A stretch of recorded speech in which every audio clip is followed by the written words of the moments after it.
Hello दोस्तों, global success academy में आपका स्वागत है।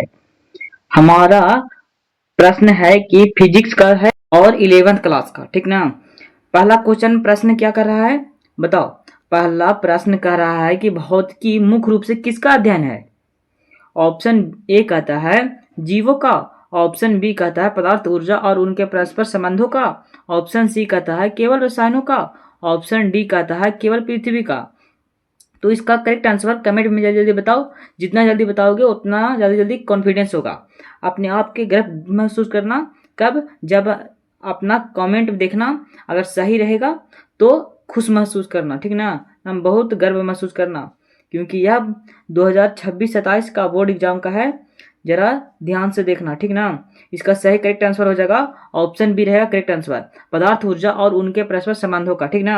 अब चलते हैं दूसरा क्वेश्चन। दूसरा क्वेश्चन क्या कहता है। प्रश्न दूसरा है फिजिक्स शब्द की उत्पत्ति किस भाषा के शब्द से हुई है। बताओ किस भाषा से हुई है।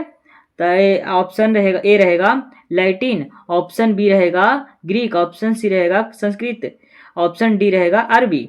इसका करेक्ट आंसर क्या हो जाएगा बताओ जल्दी जल्दी। ऑप्शन बी रहेगा करेक्ट आंसर, यानी कि ऑप्शन बी ग्रीक रहेगा, ठीक ना। ऑप्शन बी ग्रीक रहेगा, यानी कि ऑप्शन बी ग्रीक, ठीक ना।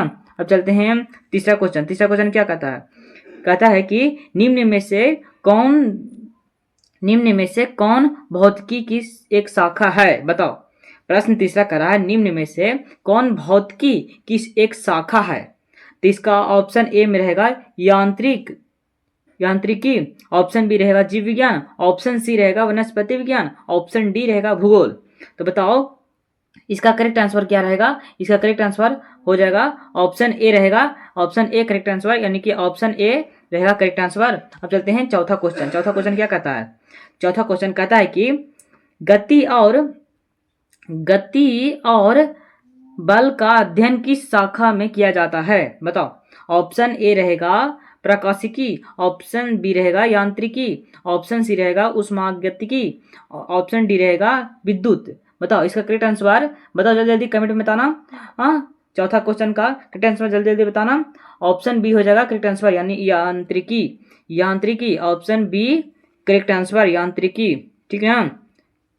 अब चलते हैं पांचवा क्वेश्चन। पांचवा क्वेश्चन क्या कहता है, ध्यान से देखना, ठीक ना। ध्यान से देखोगे तब अपने आप को गर्व महसूस करना, ठीक ना। अब चलते हैं पांचवा क्वेश्चन क्या कहता है। प्रश्न पांचवा कहता है प्रकाश से संबंधित घटनाओं का अध्ययन किस शाखा में किया जाता है। ऑप्शन ए रहेगा प्रकाशिकी, ऑप्शन बी रहेगा यांत्रिकी, ऑप्शन सी रहेगा उष्मागतिकी, ऑप्शन डी रहेगा नाभिकीय भौतिकी। बताओ ऑप्शन करेक्ट आंसर बताना जरा, बताओ। और ऑप्शन इसका करेक्ट आंसर हो जाएगा ऑप्शन ए रहेगा करेक्ट आंसर, यानी कि ऑप्शन ए करेक्ट आंसर, यानी कि प्रकाशिकी हो जाएगा। अब चलते हैं छठा क्वेश्चन। छठा क्वेश्चन क्या कहता है। छठा क्वेश्चन कहता है कि प्रश्न छठा उष्मा और तापमान का अध्ययन किस शाखा में होता है। बताओ उष्मा और तापमान का अध्ययन किस शाखा में होता है। ठीक, छठा क्वेश्चन का क्या हो जाएगा। ऑप्शन ए में है प्रकाशिकी, ऑप्शन बी में है उष्मागतिकी, ऑप्शन सी में है यांत्रिकी, ऑप्शन डी में है विद्युत। बताओ जल्दी जल्दी बताओ। इसका करेक्ट आंसर हो जाएगा ऑप्शन बी रहेगा correct answer, option B correct answer, option B उष्मागतिकी। अब चलते हैं सातवां क्वेश्चन। सातवां क्वेश्चन क्या कहता है। सातवां क्वेश्चन कहता है कि विद्युत और चुंबकत्व का अध्ययन किस क्षेत्र में किया जाता है। बताओ किस क्षेत्र में किया जाता है। ऑप्शन ए है विद्युत चुंबकत्व, ऑप्शन बी क्या कहता है, ऑप्शन बी कने गया, ऑप्शन बी रहेगा प्रकाशिकी, ऑप्शन सी है यांत्रिकी, ऑप्शन डी है ध्वनिकी। यानी कि इस क्वेश्चन का सही आंसर क्या हो जाएगा कमेंट में जल्दी बताओ। इस क्वेश्चन का सही आंसर हो जाएगा ऑप्शन ए। ऑप्शन ए क्या है। ऑप्शन ए क्या है बताओ तो जरा। ऑप्शन ए रहा विद्युत चुंबकत्व, यानी कि ऑप्शन ए विद्युत चुंबकत्व है, तो ऑप्शन ए हो जाएगा विद्युत चुंबकत्व आंसर, ठीक ना। विद्युत चुंबकत्व हो गया। अब चलते हैं आठवां क्वेश्चन। आठवां क्वेश्चन क्या कहता है। कहता है कि आठवां क्वेश्चन प्रश्न है, आठवां ध्यान से सुनना। आठवां क्वेश्चन कहता है कि न्यूटन ने किस क्षेत्र में महत्वपूर्ण योगदान दिया। बताओ प्रश्न आठवां कहता है न्यूटन ने किस क्षेत्र में महत्वपूर्ण योगदान दिया।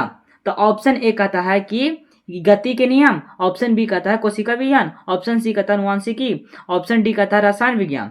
इसका करेक्ट आंसर जल्दी जल्दी कमेंट में बताओ। इसका करेक्ट आंसर हो जाएगा ऑप्शन ए रहेगा correct answer. Option A correct answer, गति के नियम। ठीक ना। अब चलते हैं नौवां क्वेश्चन क्या कहता है, आइंस्टाइन किस सिद्धांत के लिए प्रसिद्ध है। आइंस्टाइन, नौवां क्वेश्चन क्या कहता है, आइंस्टाइन किस सिद्धांत के लिए प्रसिद्ध है। ऑप्शन ए है सापेक्षता का सिद्धांत, ऑप्शन बी है कोशिका का सिद्धांत, ऑप्शन सी है परमाणु का सिद्धांत, ऑप्शन डी है विकासवाद।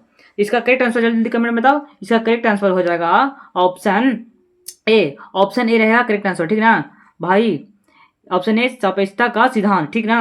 अब चलते हैं कि 10वां क्वेश्चन क्या कहता है। 10वां क्वेश्चन कहता है कि जरा ध्यान से सुनना। ठीक ना, थोड़ा बड़ा हो गया था, देखिए क्वेश्चन यहाँ थोड़ा बड़ा है, तो देखते हैं 10वां क्वेश्चन क्या कहता है, भौतिकी में प्राकृतिक नियमों को व्यक्त करने के लिए किसका प्रयोग किया जाता है, बताओ। इसका ऑप्शन ए है गणित, ऑप्शन बी है इतिहास, ऑप्शन सी है भाषा और ऑप्शन डी है भूगोल। बताओ इसका करेक्ट आंसर जल्दी कमेंट में बताओ। 10वां क्वेश्चन का करेक्ट आंसर ऑप्शन ए रहेगा आंसर करेक्ट। ठीक ना, ऑप्शन ए गणित। ठीक ना।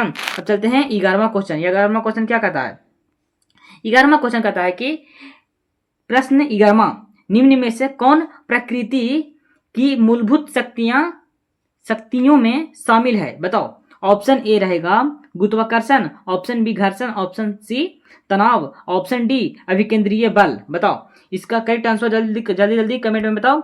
इसका करेक्ट आंसर हो जाएगा ऑप्शन 11 का ए करेक्ट आंसर। ठीक ना, गुरुत्वाकर्षण हो जाएगा। ठीक ना। अब चलते हैं 12वां क्वेश्चन क्या कहता है, 12वां क्वेश्चन कहता है गुरुत्वाकर्षण बल किस प्रकार का बल है।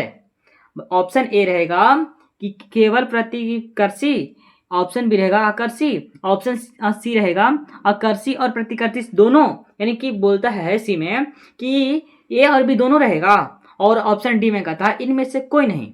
तो बताओ इसका सही करेक्ट आंसर बताओ।